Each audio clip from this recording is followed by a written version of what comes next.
المغرب الأزواق يعود من جديد، فيديو جديد، رياكسيون على فيديوهات خفيفة ظريفة على الخفيف. ياك تا مرة كتشوف مغربي بالأزواق ما عليك إلا تكليكي على سبسكرايب، لايك وكومونتير زوين كيفاش جاتك القناة وكيفاش جاك التفاعل وكيفاش جاك المنتخب الوطني المغربي في هاد كأس إفريقيا، واش ديالنا ولا ماشي ديالنا. ندوزو نشوفو الفيديوهات اللي غنحلو عليهم اليوم. بلا شك ما كاينش حتى شي واحد فيكم اللي ما شافش يعني من بعد التسجيل ديال ابراهيم دياز الهدف الاول والوحيد اللي كان تسجل المنتخب التنزاني اللي عطى التأهل المنتخب الوطني المغربي. الاحتفاليه ديالو من غير الاحتفاليه اللي هضرنا عليها ديال نحيله وناحي اللي كان اهداء جميل. كان جوج طرق الاحتفال، اولها ثانيها هو انه مشى كيجري عند وليد الركراكي عنقو وباسو، هذا كيعبر على مدى حبه للناخب الوطني المغربي. وثاني حاجه اللي هو مشى كيدير كلشي كيتسائل وكيقول شنو هو هذا الاحتفال. خليكم مع صوره على فيديو ونرجعوا على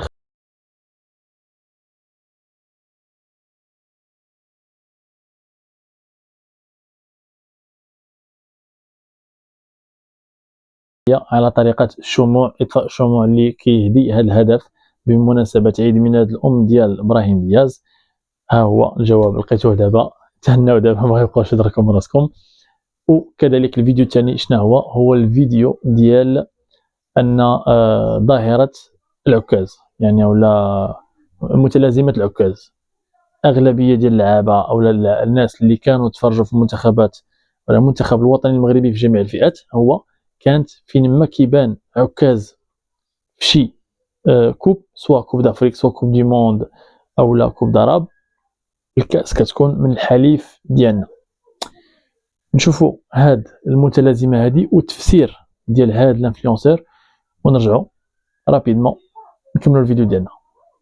كلشي دابا في المغرب كيقول نظريه العكاكز، ولكن نص فاهمه والنص لا. اشرحها لكم. كيقول لك يا سيدي ان المغاربه فيما كيبانوا العكاكز كيدي اللقب. مثلا كاس افريقيا ديال قل من 23 ايكامان كان جاتو اصابه بانوا العكاكز دينا كاس افريقيا. مره اخرى في كاس العالم قل من 20 عام الحارس ديالنا يانيس كان جاتو اصابه بانوا العكاكز دينا كاس العالم. وفي كاس العرب عاوتاني مع التيسودان جاتو الاصابه بانوا العكاكز المغرب دا كاس العرب. يعني حنا عندنا الزهر مع العكاكز من اللي كيبانوا. ايوا دابا شنو وقع؟ وناحي عاوتاني بان بالعكاكز. علاش تلقاو كلشي كيقول مبروك علينا كاس افريقيا؟ راه بانوا العكاكز صافي. نتمنى انكم تكونوا فهمتوا يعني المتلازمه، ونتمنوا من الله سبحانه وتعالى ان الكاس تبقى ان شاء الله باذن الله هنا، ومبروك لنا كاس افريقيا للامم 2025. وبهذه المناسبه يعني ما نزقلش هذه الفرصه هذه ونحيي ونحي. وحنا كنا معك ونحي كنساندو كل الدعم وتخي تخي بون كوراج. صعيب باش نلقاو بحالك اخويا ونحي. وكذلك كاين فيديو ثاني اللي غادي يثير الانتباه ديال المغاربه كاملين وما يمكنش ما ياثرش فيك واخا كتكاعي على وليد الركراكي، ولكن صراحه بيناتنا انه بقى فيا وتعاطفت معه. خليكم تشوفوا لا فيديو ونرجعوا. نقول الله كبير ملي حتى لي انا لي هاد لا ميسيون صعيبه الصراحه، الضغط كبير. علاش اي مغربي اللي كنتلاقى كيقول لي جيبها بحال كنقول ديما الله ما كيعطيكش واحد الميسيون ولا ما عندكش لي زيبول على هادشي. وحتى لي دونك راني بالعكس كنهزا وكنشكر الله كنقول له الحمد لله وشكرا ملي كتعطي هاد لا ميسيون. ولا ميسيون ديالي هي ان شاء الله نجيبوها مجموعين. وهاد الضغط مزيان حطوها لي خليو غير اللاعبه يكونوا مرتاحين. تفاصون بلا ما نقولها كتحطوها لي غير لي كما قال لكم وليد الركراكي انه ماتشات اللي عندنا ماتشات صعاب، الضغط او لا يعني ربي سبحانه وتعالى ملي كيبغي يمتحنك كيديرك في واحد لا سيتوياسيون اللي كتكون شويه صعيبه باش كيمتحنك، هو ديما كيشكرو الى اخره. والضغط خليوه للوليد الركراكي، ما تضغطوش على اللعابه كما قال وليد الركراكي. وكتبقى يعني انكدوت للمزحه فقط هو انه ديما حنا كنوجهوك انت المسؤوليه السي وليد الركراكي. ما عليناش هادرين على الضغط وهادرين على المواجهات الصعيبه. عندنا ماتش ديال الكاميرون اللي ماتش صعيب بزاف. وشوفوا المنتخب الكاميروني شنو قال على المنتخب الوطني المغربي. نتمنى انها تكون حتى هي هاتوا المغرب بالكاميرونيه واخا قالوها بالفرنسي. شوفوا الفيديو ونرجعوا على السريع.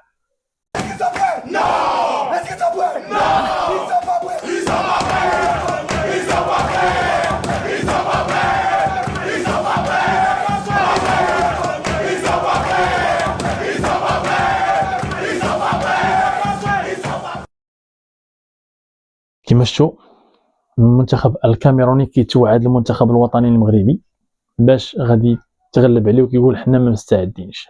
كونوا رجال الدراري، بينوا لهم شكون هما السبوعه، وان شاء الله باذن الله نربحوهم ونهزموهم شر الهزيمه وندوزو عن جداره واستحقاق ونبغيو نتيجه واداء ان شاء الله باذن الله. كذلك قبل ما نساليو الحلقه ديالنا عندنا واحد لانيكدوت، واحد النكته صغيره اللي فاش مشى الحكم بغى يعطي ورقه صفراء للصابري، فاذا به كيمشي كيعطيها للحاج مزراوي، كيجي عنده حكيمي. واش غايقول ليه؟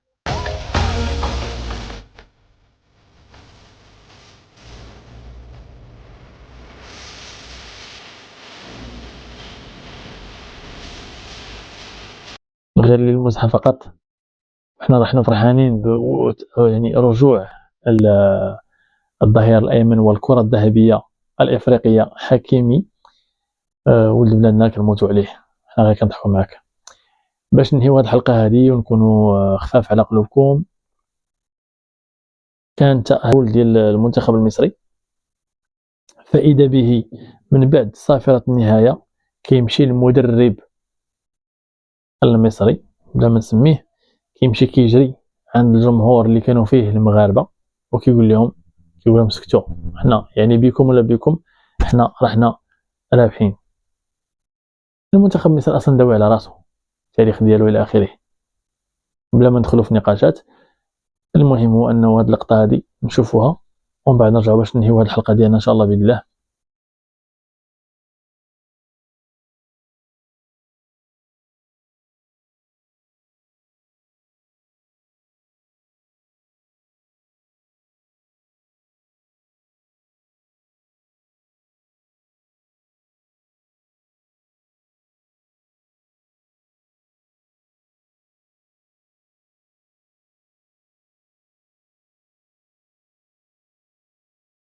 اخواني اخواتي، السبوع الحرار كما شفتوا تصرف لا اخلاقي لا رياضي، ما كيمثلش راجل بدا في داك السن اللي شابه كره خاتر اللي غيدير هاد الحاله هادي مع مشجعين ديال كره القدم اللي كنتظر منه اي حاجه.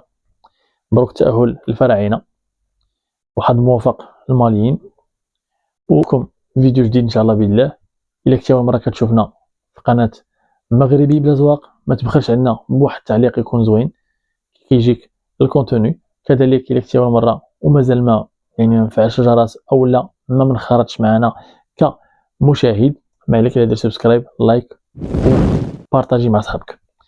خوكم سفيان، قناتكم مغربي بلا زواق. نشوفكم فيديو جديد وتهلاو.